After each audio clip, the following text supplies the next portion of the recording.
Good morning. I'm out here in my backyard watching the sun come up, and I feel just really inspired and grateful today.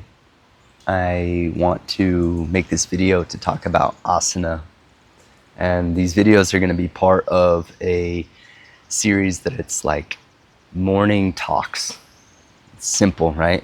I just had the thought this morning as I was finishing my own sadhana, my own practice, that in addition to creating tutorial videos and practice videos that are the key part of the growing this channel of Bhuta Yoga and sharing the practices and sharing the teachings, I also want to create a series of videos where it's just morning talks, where I sit here with my coffee and with you, and I share some of my thoughts about yoga practice, spiritual science, tantra.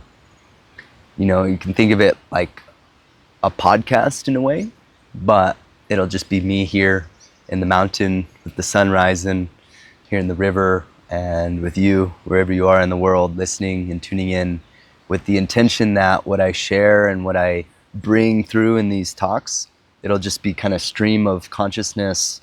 I get the insight or the inspiration in my practice in the morning that this is the topic that I want to share about, and I just turn on the record on my camera and I start to share. No editing, no refinement, other than just pure stream of consciousness from me to you. And so I hope that this is helpful and inspiring in some way.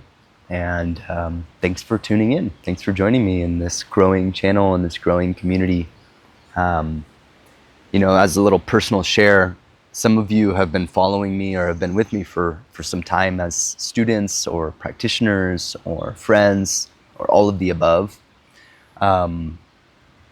I have learned and am learning a lot constantly since I started practicing yoga in 2014.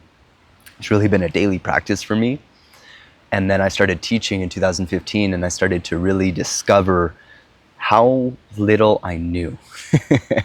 And that discovery of how little I knew was very humbling, and it led me into a search around the world where I ended up meeting a teacher and a mentor of mine, Steve, and that was 2016. And then going back to Arizona and starting my first yoga school, which was Bridge the Gap Yoga, around 2017. And then several years of teaching out of my home. And then I moved to Costa Rica, where I now live and have been for the past 5 years, which is crazy to think that it's been 5 years. And my journey here in Costa Rica has really just been a deeper dive into my own personal practice and the refinement of, I guess, my connection to nature, right? The refinement and the cultivation of that connection, which has really influenced and inspired the birth of Bhuta Yoga, which is the method that I teach, method based around the teaching of the elements and connecting to each of the elements, the earth, the water, the fire, the air, and the space. And because we're talking about asana today, it helps to kind of orient to, asana is seen as one of the earlier limbs of the yogic path. And I think about why that might be. And I also connect it to the earth element, right? This idea that the physical body is the first place we start, or the earth element is the first place we start before we can start to move upward in subtlety. And right, it's the most dense. Take a sip. And that density, I think, is the thing that appeals to us when it comes to posture training. It's like there's an immediacy to the physical body and the sensations of the physical body. It's a little more difficult to work with the energetic sides of us, at least initially. It's a lot more accessible to work with the physical. And then the question is, well, what is asana for? and what's the real purpose of asana. And I was doing a fire ceremony last night, a practice that I do at least once a week of chanting and sitting around a fire. It's a traditional fire homa and fire ritual. And I was noticing and observing the value of the posture, the value of the asana as I sit and I focus and I chant. And I was starting to see like the verticality of the spine, and how the verticality of the spine, and if the body, which is kind of like the thing that's holding the spine. I like to think of the body as almost like a coat that is being worn on the rack of the skeleton and the rack of the spine. And I was noticing that if I could get my spine into the right position, the body was then just being held in its place like a coat on a rack. And I see that a lot of people come and they practice yoga postures, maybe elaborate sequences of postures, really creative sequences of postures, many different stretches and things like that. And I don't know, I'm trying to like understand for myself what postures are actually needed and what they're doing. You know what I mean? Like, am I just gonna choose a creative sequence of postures because it feels good? Maybe that's a good enough reason. Or is there actually some progression that the postures that I'm training are working me towards? And that question and that inquiry has shown me that, one, it's actually far simpler than I might originally think it to be in terms of what I'm trying to do. And it's simpler because, as I was sharing just a moment ago, it goes back to the verticality of the spine and the importance, and I think it's undervalued, this importance of having the ability to be able to sit comfortably, cross-legged on the ground with a spine that is straight, and to have deep breath and be relaxed. Like, that's overlooked as in terms of its importance.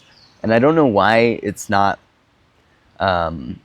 emphasized so much, like the importance of being able just to sit on the ground with a straight spine. Like, it's a valuable skill to have, no? Like, I look at the analogy or the example, like, if I can sit with myself anywhere, right? No matter where I am in the world, if I can sit and be with myself and be with my reality, then I will be successful.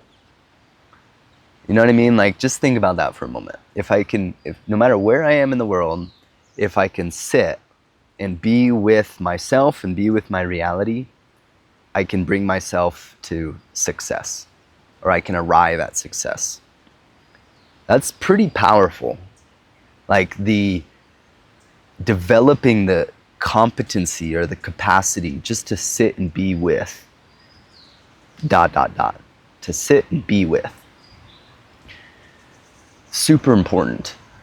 And over the years for myself in my personal practice, having built a consistent practice over time where I just sit and I'm being with. And of course, I'm oftentimes doing different pranayamas and kriyas that help to circulate and regulate the energetic flow when I am sitting.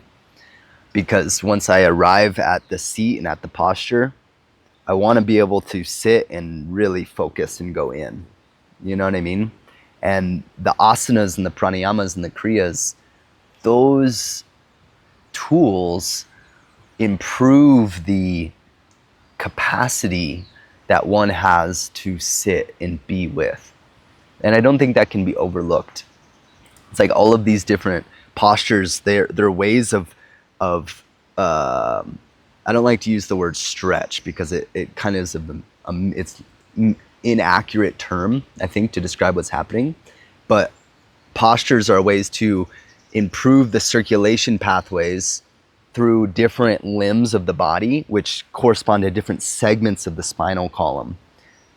You see what I mean? So like if I'm stretching my legs, what's really happening is I'm creating space in the lower part of the spine, and then the vertebrae can realign and reconfigure themselves according to that new space that's opened up because the legs are in a certain position, or the arms, or whatever it is. Like, we have to look at the fact that the spine is the central place of movement where energy is coming and going. It's like the traffic director. And then the limbs are the things that circulate those pathways of energy. And so I look at asana more in the sense of, what is it doing for my breath? What is it doing for my mind? How is my posture training and the way that I approach my posture training, instead of looking at it like stretching, but instead of looking at it like stretching, seeing it as a way to circulate energy, use that to start to improve my posture in whatever shape that I'm in, because the posture, it's more of an external thing, it's also an internal thing. What's my inner posture?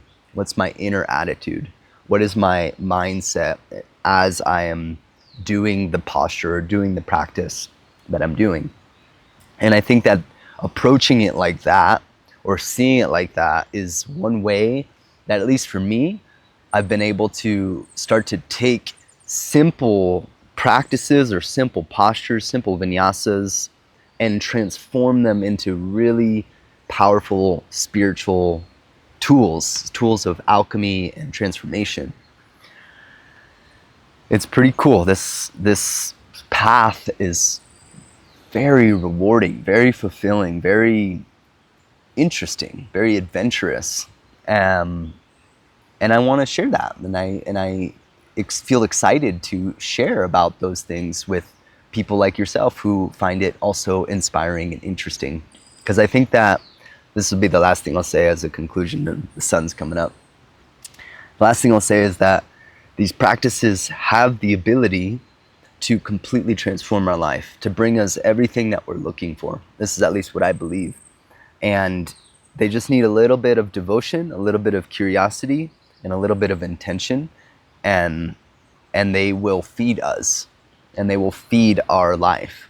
And I think that happens because we just develop a relationship to an intelligence, which is the intelligence of life that's in me, it's in you, it's in everything. And we develop a relationship to that and improve that intelligence's movement through us. And then we see the benefits of that. And I think that's really cool, right? Health, happiness, peace, all those things. But really, it's just an alignment between ourselves and the infinite creator and the mystery of life, which is really kind of the goal of the path of yoga, at least that, as I see it. So that's all I wanted to share, a little bit about asana and how I view it and approach it. And I appreciate you guys tuning in, so thank you. If you enjoy, please subscribe. Let me know that this is helpful for you. You can also let me know in the comments. New videos coming out every week, and I look forward to sharing more with you. Have a beautiful day.